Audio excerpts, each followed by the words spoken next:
Brahmpuri road पर दूध कारोबारी को अज्ञात बदमाशों ने मारी गोली। कारोबारी को ही मौके पर मौत। पुलिस जांच में जुटी।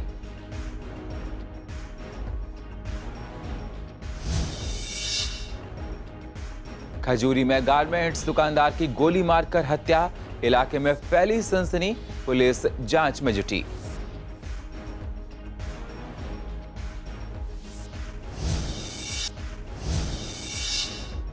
पूर्वी दिल्ली में पानी ठीक से न आने से लोगों को हो रही हैं तमाम परेशानियां।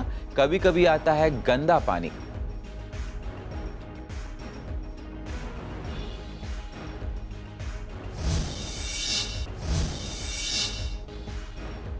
गाजीपुर बॉर्डर पर किसानों को हो रही है पानी की समस्या।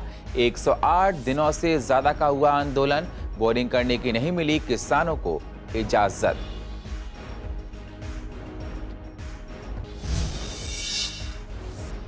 और सूरजमल बिहार के जोनल ऑफिस में ड्राइविंग टेस्ट की हुई शुरुआत। दिल्ली सरकार की इस पहल का लोगों ने किया स्वागत।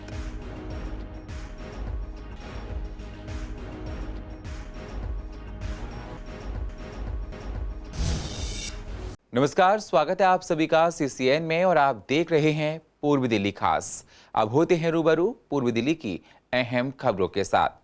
उत्तर पूर्वी दिल्ली में अपराध कम होता हुआ दिखाई नहीं दे रहा है। एक के बाद एक मर्डर से इलाके में सनसनी और दहशत का माहौल बना हुआ है। एक बार फिर ये इलाका गोलियों की आवाज से गूंज उठा है। थाना जाफराबाद इलाके में ब्रह्मपुरी रोड पर एक दूध कारोबारी की अज्ञात बदमाशों ने दिन दहाड़े गोली मारकर हत्या कर दी। बताया जा रहा है जिस वक्त वारदात को अंजाम दिया गया, पीड़ित मनोज कुमार दूध कारोबारी अपनी मदर डेयरी पर बैठा हुआ था। तभी अज्ञात बदमाशों ने वारदात को अंजाम दिया। वहीं दूसरी तरफ स्थानीय दुकानदारों का कहना है कि इस इलाके में कारोबार करना बहुत मुश्किल हो गया है। लगातार इलाके में लूट, गोली जब्बारी जैसी घटनाएं हो रही हैं। इस वारदात के बाद से पूरे इलाके में सनसनी फैल गई है। फिलहाल पुलिस के आला अधिकारी मौके पर मौजूद हैं और मामले की जांच में जुटे हुए हैं। आज ब्रह्मपुरी रोड में बहुत बुरा हाल है। ये क्राइम का इतना बुरा हाल है, मैं पूछो मत। कोई सुनने वाला नहीं, कोई कुछ नहीं। बड़े बड़े सबके वादे हैं, क्या है कुछ नहीं है। एक आदमी कमाने के लिए मतलब क्या जूझ रहा है, किससे लड़े वो। हम दोनों भाई बैठते हैं दुकान पे। सुबह 5 से 11 में और जो है दिन में 11 से लेके 5 भाई। फिर हम दोनों शाम को आ जाते हैं, रात को 9 बजे दोनों फिर एक साथ घर चले जाते हैं काम निपटा के। ना हमारी कोई किससे लड़ाई है, ना ये हमारा कोई। क्या हुआ है दुकान? हमारे को घर पे फोन आया था कि भाई के गोली लग गई है, तो हम सबके सब हॉस्पिटल आए हैं और हॉस्पिटल उनको पड़ोसी लेकर के आए हैं यहाँ पे। कितनी गोली सर? कुछ मारे? एक गोली लगी है गाल पे और बाकी ट्रीटमेंट उनका चल रहा है। अच्छा, और बाकी उनके जो है बाद में पता लगेगा कि अब हुआ क्या, कैसे क्या, जो उनको थोड़ा होश आ जाएगा। भाई अगर जो ये बिजी रोड है तो दिल्ली पुलिस क्या कर रही है? ये क्या कर रही है दिल्ली पुलिस, ये बताओ। ये सारे कानून क्या ये हमारे को ही है? दिल्ली पुलिस क्या कर रही है? ये दिल्ली पुलिस का काम है, ये हमारा काम नहीं है। बदले आज शरीफ आदमी कमा के नहीं खा सकता। कहाँ जाए बताओ, हम कहाँ जाए? कमाए भी नहीं और हमारे ऊपर गोलियां मारी जा रही हैं। हम कहाँ जाएं? जब देख के भाग जाएं। मदर डेयरी की दुकान में बैठते हैं, गोंडा चौक पे रहते हैं मौजपुर में। इसकी मशीन बंद कराया ना। इसमें जो क्राइम जो कराते हैं ये पुलिस वाले कराते हैं। पुलिस वाले की मतलब इतनी वो नहीं से होते हैं, सब कुछ पता रहता है। आज क्या वारदात हुई? वारदात हुई, हमारे पास फोन आया कि भाई को गोली मार दी है। दिल्ली के थाना खजूरी इलाके में रेडीमेड गारमेंट्स की दुकान चलाने वाले दुकानदार की ताबड़तोड़ गोलियां मारकर निर्मम हत्या कर दी गई। हत्या से पूरे इलाके में सनसनी का माहौल बना हुआ है। 24 घंटे के अंदर उत्तर पूर्वी जिले में गोली की तीसरी वारदात है।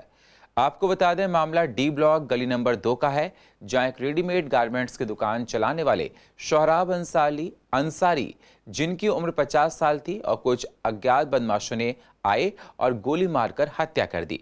बताया जा रहा है करीब 15 दिन पहले ही शोहराब अंसारी ने दुकान किराए पर ली थी, जिस वक्त हत्या जैसी संगीन वारदात को अंजाम दिया गया। उस वक्त शोहराब अंसारी अपनी दुकान पर बैठे हुए थे। सभी लोग डरे हुए हैं। पुलिस इस पूरे मामले की हर एंगल से जांच कर रही है। मेरे इनके पापा बैठे रहते, बात किए, दुकान खोलना था शाम में, वही गए हैं। बस 5 मिनट के बाद आया कि कोई उन पे हमला कर दिए। कपड़े का दुकान था, नहीं ऐसी दुश्मनी लड़ाई था। बस शादी वाला में लड़का ने शादी कर लिए थे, उसी इसके मामा एक है, उसी से दुश्मनी हो गई शादी के चलते। एक मेरा यहाँ वसीम नाम है, अब वो उसी से दुश्मनी था उस प्रॉपर्टी के चलते। और उसका भतीजा था, यहीं रहता है सब विजय विहार में, उसको पैसा जिससे ललुआ ने पैसा दिया कि चलते मैं दुकान दिखा दे। फैजल नाम है, बब्बा एक फरीदाबाद में रहती, उसकी माँ का नाम है बेबी। वही दोनों लड़का आया संडे के दिन, वो दुकान देख के गया है। फिर उसके बाद हम बोले कि ये गया है देख के, जरूर किसी की खबर देगा। आज वो लड़का सब लेके उसको दुकान दिखा। हम लोग अच्छा भले यहाँ खाते कमाते, मैं लड़का जिम में काम करता है, फिर वो दोनों बाप बेटा दुकान कर लिए कपड़े के। किसी से कोई भी, आप पूरे मोहल्ले गली से पूछ लीजिए, किसी से कोई दुश्मनी ना, सबसे जी। इनसे क्या रंजिश थी, क्या दुश्मनी थी? पता ना, वही ना जाने क्या दुश्मनी थे। दिल्ली में गर्मी लगातार बढ़ती जा रही है। गर्मी बढ़ने की वजह से पानी की लोगों को ज्यादा परेशानी हो रही है। पूर्वी दिल्ली में पानी की समस्या लोगों के लिए जी का जंजाल बनी हुई है। ठीक से पानी ना आने की वजह से लोगों के काम ठीक से नहीं हो पा रहे हैं। लोगों का ये भी कहना है कि पाइपलाइन टूटी होने की वजह से पानी गंदा आ रहा है कभी कभी, जो किसी काम के लायक नहीं होता है। पूर्वी दिल्ली की आवाम ने दिल्ली सरकार को पानी ना आने पर लापरवाह बताया है। अभी तो गर्मियां आरंभ भी नहीं हुई हैं, तभी ये हाल है। अगर और गर्मी बढ़ेगी तो ना जाने क्या होने वाला है। मैं सरकार से ये अनुरोध करना चाहती हूँ कि हमें पानी फ्री में नहीं चाहिए, वो पानी का बिल ले, लेकिन जनता को पानी जरूर उपलब्ध कराए। पानी की गुणवत्ता के हिसाब से पानी साफ सुथरा उपलब्ध कराए, क्योंकि पानी जो आजकल आ रहा है बहुत ही गंदा बदबूदार पानी आ रहा है, या पानी फिर आता ही नहीं है। अगर आप हमारे पूर्वी दिल्ली क्षेत्र में घूमें तो आपको नजर आएगा कि जगह जगह पाइपलाइन टूटी पड़ी हुई है। पाइपलाइन टूटी होने की वजह से सारा पानी, अच्छा पानी जो है वो बह जाता है और पानी उपलब्ध नहीं हो पाता। तो प्लीज सरकार से यही अनुरोध करूंगी कि वो पानी की पाइपलाइन को जल्दी से जल्दी ठीक कराए। पानी की बहुत किल्लत हो रही है और जैसे गर्मी स्टार्ट हो चुकी है तो पानी नहीं आ रहा। हमारी सरकार इस चीज़ में बहुत लापरवाही कर रही है। तो जो जगह जैसे पाइपें टूटी पड़ी है, प्लीज़ उसकी मरम्मत कराइए और हमें अच्छा और साफ़ सुथरा पानी प्रदान कीजिए। आजकल बहुत ही दिक्कत हो रही है। एक तो पानी समय पर नहीं आता है, और अगर आता भी है तो इतना गंदा पानी होता है कि किसी के पीने लायक नहीं होता है। अभी तो सिर्फ गर्मी की शुरुआत ही हुई है और गर्मी की शुरुआत में ही पानी की इतनी किल्लत हो गई है। जगह जगह पर पानी की पाइपलाइंस टूटी पड़ी हैं। वैसे ही कोरोना टाइम चल रहा है और ऊपर से पानी की किल्लत इतनी है। सरकार को पानी के प्रबंधन के लिए उचित कदम उठाने चाहिए। गाजीपुर बॉर्डर पर किसानों के आंदोलन को 108 दिन से ज्यादा हो गए हैं। लगातार दिनों दिन तापमान बढ़ता जा रहा है। गर्मी बढ़ने की वजह से किसानों को पानी की जरूरत ज्यादा हो रही है। किसानों को बॉर्डर पर पानी के लिए बोरिंग नहीं करने दी जा रही है। आरओ का पानी किसानों को अच्छा नहीं लग रहा है। उनका कहना है कि आरओ का पानी से हम लोगों का पेट निकल आया है। हम लोग गांव में बोरिंग का पानी पीते हैं। हम किसान मंडल से बोरिंग के लिए बात कहेंगे। आपको बता दें, किसानों का साफ साफ अभी यही कहना है कि जब तक तीनों बिल वापस नहीं होंगे तब तक हम लोग यहाँ से नहीं जाएंगे। जी, ये जो बोतलों का पानी है ये बहुत नुकसान की जड़ है किसान के लिए। तो है यही, क्योंकि किसान जब भी पानी पीता है तो नल का ही पीता है, क्योंकि किसान ने ये बोतलों का पानी मजबूरी में पीना पड़ रहा है। बहुत ज़्यादा मजबूरी है इसके लिए। तो मेरी तो अपनी कोई राय यह है कि कहीं ठीक ठाक सी जगह देख के हम भी कोई नल तैयार कराएं, अपना बोरिंग की व्यवस्था हम भी बनाएं कोई अपनी, क्योंकि उस पानी से बहुत परेशानी हो रही। क्योंकि हम लोगों के पेट बढ़ गए यहाँ से ये बोतलों का पानी पी पी के, इससे में बड़ी दिक्कत। नहीं, बोरिंग का पानी चाहिए और हमें समय समय पर पानी की उपलब्धता भी होनी चाहिए। इन तमाम चीज़ों को देख के अगर हम लोगों ने निर्णय किया है कि बोरिंग होनी है तो बोरिंग होगी, कोई नहीं रोक सकता। और सड़क पे नहीं करते हम बोरिंग, हम सड़क को ख़राब क्यों करेंगे। हो रहे हैं, देखिए पंखे लगे हैं, एसी भी लग जाएंगी जब आवश्यकता हो। अभी यहाँ पे मौसम फिर भी कुछ अनुकूल है।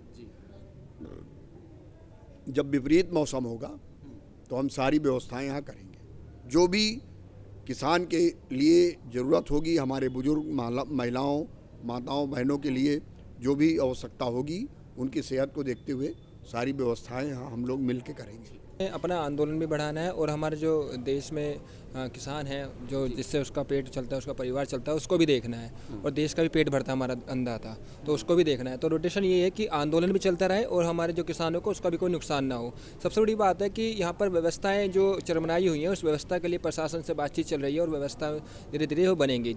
दिल्ली के परिवहन मंत्री कैलाश गहलोत ने ड्राइविंग लाइसेंस के आवेदन ज्यादा आ रहे थे, उसी को देखते हुए मंत्री ने संडे को ड्राइविंग लाइसेंस टेस्ट शुरू कर दिए हैं। आज से सभी जोनल ऑफिसेस में ड्राइविंग टेस्ट की शुरुआत की गई। पेंडिंग एप्लीकेशंस के लिए नया प्रोग्राम किया गया है। सीसीएन के रिपोर्टर कुणाल शर्मा ने सूरजमल बिहार की अथॉरिटी पर जाकर देखा तो लोग आज आए हुए थे। लोगों ने दिल्ली सरकार के इस फैसले का स्वागत किया है और खुशी जाहिर की है। आए हुए लोगों ने कहा कि हम लोग वैसे भी सोमवार से शुक्रवार तक जॉब में व्यस्त रहते हैं, संडे को समय रहता है तो ठीक से काम करा सकेंगे। एक्चुअली हम हर दूसरे दिन चेक करते रहते हैं स्लॉट के लिए। कल लकीली चेक कर रहे थे तो स्लॉट अवेलेबल मिला, संडे था। हमें शक था कि शायद गलत इन्फॉर्मेशन ना हो, लेकिन फिर भी हमने बुक किया और आज सुबह न्यूज़पेपर में हमने पढ़ा तो हमें पता लगा कि संडे को भी खुल रहा है और मंडे की जिसकी अपॉइंटमेंट्स हैं उनको आगे से नहीं मिलेगा, लेकिन जिसकी हैं उनके लिए स्पेशल इन्होंने स्टाफ का अरेंज किया है। तो बहुत अच्छा है संडे को कि कोई और काम नहीं है तो अपना ये काम कर लिया हमने। स्लॉट बुक मिला, लड़का पास भी हो गया। ऑनलाइन अप्लाई कर दिया था सब, फिर हमारा स्लॉट था आज का। हम आए यहाँ पे, हमने पहले रिवर्स एस में गए थे गाड़ी लेके, फिर हमने 8 बनाया, फिर ओवरटेकिंग, पैरेलल पार्किंग, उसके बाद हम बाहर आए थे। संडे अच्छा है बहुत, मतलब फ्री टाइम होता है संडे, कुछ काम नहीं तो ये वाला कर लो, लाइसेंस अपना बनवा लो। नहीं प्रॉब्लम कोई भी नहीं है, बहुत अच्छा लग रहा है कि संडे को भी एक कार्यक्रम शुरू हुआ है हमारे देश में, तो करवा लिया हमने टेस्ट। तो दिल्ली में कोरोना फिर से पैर पसारता हुआ नजर आ रहा है। कोरोना के केस पूर्व दिल्ली में फिर से बढ़ने लगे हैं, जिसको लेकर प्रशासन ने कमर कस ली है। सीसीएन की रिपोर्टर वंदना कश्यप कैंत ने ईस्ट दिल्ली नगर निगम की हेल्थ कमेटी की चेयरपर्सन कंचन महेश्वरी से बात की तो उन्होंने कहा कि हम लोग तैयार हैं, निगम के अस्पतालों में सारे इंतजाम किए गए हैं, निगम के अधिकारी और कर्मचारी भी तैयार हैं। अगर जरूरत पड़ी तो पहले की तरह इंदिरा गांधी एयरपोर्ट पर जाकर निगम के अधिकारी अपनी सेवा जरूर देंगे। हमने कोविड के समय में भी जनता की सुविधा के लिए, जनता के स्वास्थ्य को ध्यान में रखते हुए पूरी तरह से हमने जितना सैनिटाइजेशन का काम था वो पूरी तरह से किया था। हमारे कोरोना वॉरियर्स ने, हमारे डीबीसी कर्मचारियों ने और सफाई कर्मचारियों ने भी पूरी तरह से अपनी जान झोंक दी थी इसमें। और अभी भी कोविड की सभी को वैक्सीन भी लग चुकी है। अगर ऐसा कुछ दोबारा से होता है, हम पूर्ण रूप से तैयार हैं सैनिटाइजेशन का वर्क करने के लिए। और दूसरा, जो भी हमारे हॉस्पिटल हैं उनमें भी हम कोविड की जांच भी करवाएंगे अगर ऐसा कुछ होता है, और उसके लिए प्रबंध भी हैं कि कहीं ज़रूरत पड़ी तो हम उनके लिए स्पेशल बेड्स का भी इंतज़ाम करवाएंगे। टर्मिनल T3 पर आईजी जो हमारा हवाई अड्डा है, वहाँ पे हमने अपनी मोबाइल वैन भेजी हुई थी जो अब वापस आई हैं और सभी क्षेत्र में वो मोबाइल वैन दोबारा से वर्किंग में है। और अगर ऐसा कुछ होता है, अगर दोबारा से आवश्यकता पड़ती है तो पूरी तरह से निगम तैयार है अपने काम को करने के लिए। कहीं से भी, कहीं पे भी कोताही नहीं बरती जाएगी। हमारे जितने भी हॉस्पिटल हैं, डिस्पेंसरी हैं, सभी जगह इस काम को किया जाएगा। और अभी तो कोरोना के लिए जितनी भी वैक्सीन है वो भी वैक्सीन लगाने का काम हमारे हॉस्पिटल स्वामी दयानंद में भी शुरू है और बाकी के 2 हॉस्पिटलों में जो हमारी डिस्पेंसरी हैं वहाँ पे भी ये वैक्सीन लगाई जा रही है। ईस्ट दिल्ली में सफाई की व्यवस्था अभी ठीक नहीं है। मेट्रो वेस्ट कंपनी फेल होती हुई दिखाई दे रही है। अभी कुछ दिन पहले निगम में हुई मीटिंग में पक्ष विपक्ष ने सफाई के मुद्दे को जोर शोर से उठाया था। हमारी रिपोर्टर वंदना कश्यप कैंत ने स्थायी समिति के अध्यक्ष सत्यपाल सिंह से बात की तो उनसे भी सफाई व्यवस्था को लेकर बात की गई। अभी सारे वार्डों में कंपनी को सफाई व्यवस्था की जिम्मेदारी नहीं सौंपी गई है, उसके बाद भी हालात खराब हैं। आपको बता दें, पूर्व दिल्ली में 64 वार्ड हैं। तो मेट्रो वेस्ट का कुछ पक्ष के लोगों ने भी विपक्ष को उठाया है, इसमें कहीं दिक्कत जरूर आ रही है, इसमें कोई दो राय नहीं है। लेकिन जो जहाँ तक मेरा अपना मानना, जो हमारे नॉर्थ में जो हमने वार्ड दिए हैं उन वार्डों में ऐसी बहुत कम वो है, लेकिन हमें भी कुछ उसको जगह अलॉट करनी है प्रॉपरली, अभी हम भी नहीं कर पाए। मेट्रो स्टेशन के पास बने अंडरपास के उद्घाटन को लेकर अभी प्रशासन केवल तारीख पर तारीख दे रहा है। यह अंडरपास काफी दिन से लगभग बनकर तैयार है, लेकिन बार बार इसके उद्घाटन की तारीख बढ़ा दी जाती है। हालांकि कि दिल्ली में तीसरी बार बनी केजरीवाल सरकार की पहली सालगिरह यानी 16 फरवरी को इसे जनता को समर्पित किया जाना था। इससे पहले 26 जनवरी को इसका उद्घाटन होना था, लेकिन अंडरपास में 33 kV की 4 केबल निकल आने की वजह से इसका उद्घाटन करीब 20 दिन आगे बढ़ा दिया गया। इससे पहले दीपावली पर इसका उद्घाटन का कार्यक्रम टल गया। अब ये अंडरपास लगभग बनकर तैयार है। दिलशाद गार्डन का अंडरपास लगभग बनकर तैयार है, लेकिन बावजूद उसके प्रशासन उसकी आगे की डेट बढ़ाए जा रहे हैं। लगभग 3 बार से ज़्यादा की आगे की डेट मिलने के बाद दिलशाद गार्डन का अंडरपास अभी तक आम जनता के लिए चालू नहीं हुआ है। मैं इस वक्त मौजूद हूँ उसी अंडरपास के अंदर। मैं दिखाना चाहूँ पीछे का नज़ारा, तो लगभग अभी काम चल तो रहा है, लेकिन इंजीनियर के मुताबिक यह 95% बन के तैयार हो चुका है और फिनिशिंग का काम चल रहा है। आपको बता दूं अगर तो इस अंडरपास के लिए दिल्ली सरकार की तरफ से 3 बार डेट दी जा चुकी है। एक बार दिवाली पर डेट दी गई थी, जिसके बाद ये काम पूरा ना होने की वजह से बन नहीं पाया था और चालू नहीं हो पाया था। उसके बाद दिल्ली के रामनिवास गोयल जो हैं अध्यक्ष, उनका कहना था कि ये जब दिल्ली के मुख्यमंत्री तीसरी सालगिरह होगी उस पर यह अंडरपास चालू कर दिया जाएगा, जिसके बाद यहाँ कुछ अड़चनें आई और इस अंडरपास की खुदाई के दौरान तार निकले, जिसकी वजह से अंडरपास चालू नहीं किया गया।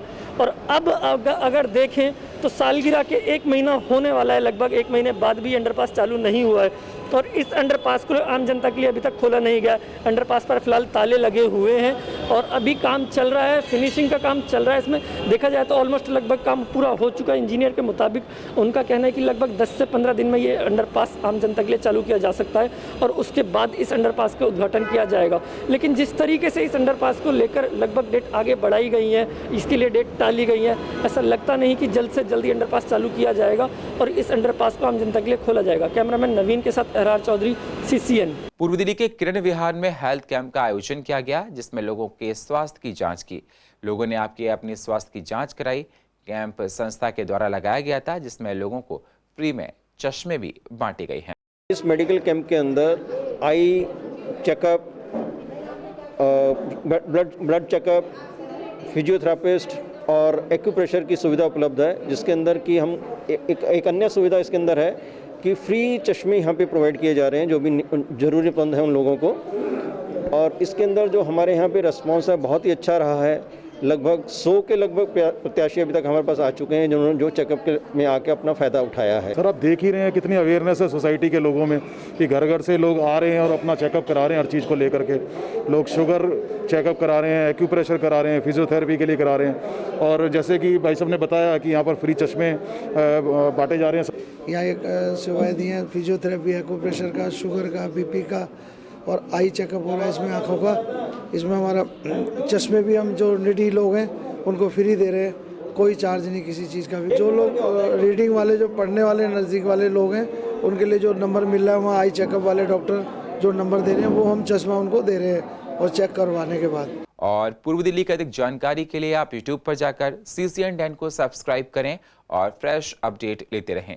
और फिलहाल पूर्व दिल्ली खास में इतना ही। बाकी खबरों के लिए आप बने रहिए CCN के साथ। तब तक के लिए नमस्कार।